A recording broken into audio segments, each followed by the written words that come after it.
Australian government agencies must undertake a post-implementation review, or PIR, for all regulatory changes that have major impacts on the economy. PIRs must also be prepared when regulation has been introduced, removed, or significantly changed without a RIS. This may be because an adequate RIS was not prepared for the final decision, or because the Prime Minister granted an exemption from the RIS requirements.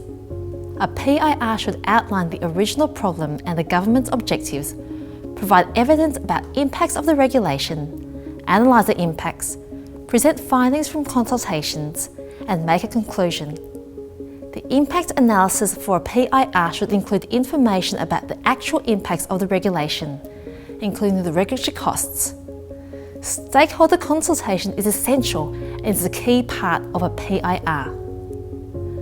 A PIR's conclusion should provide an assessment based on the available evidence of whether the regulation remains appropriate, along with how effective and efficient it's been in meeting the original objectives.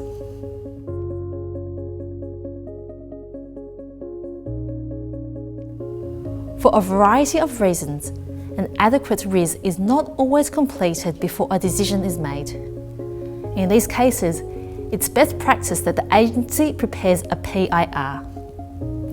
It is also best practice that agencies prepare PIRs for all regulations assessed as having a major impact on the Australian economy.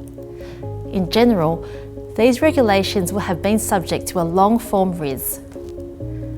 These requirements apply to all agencies that review or make regulations that have an impact on businesses, community organisations or individuals, including those agencies with administrative or statutory independence. The purpose of a PIR is to assess whether the regulation remains appropriate, along with how effective and efficient it's been in meeting its objectives. The Australian Government seeks to ensure that regulation has efficient outcomes that don't create an unnecessary burden of red tape for those affected by it. For this reason, if a regulatory change wasn't subject to scrutiny under the RIS process at the pre-decision stage, it's necessary that it be subject to a PIR. It is also important for all regulatory decisions to be assessed within the same framework to ensure the ongoing quality of regulation.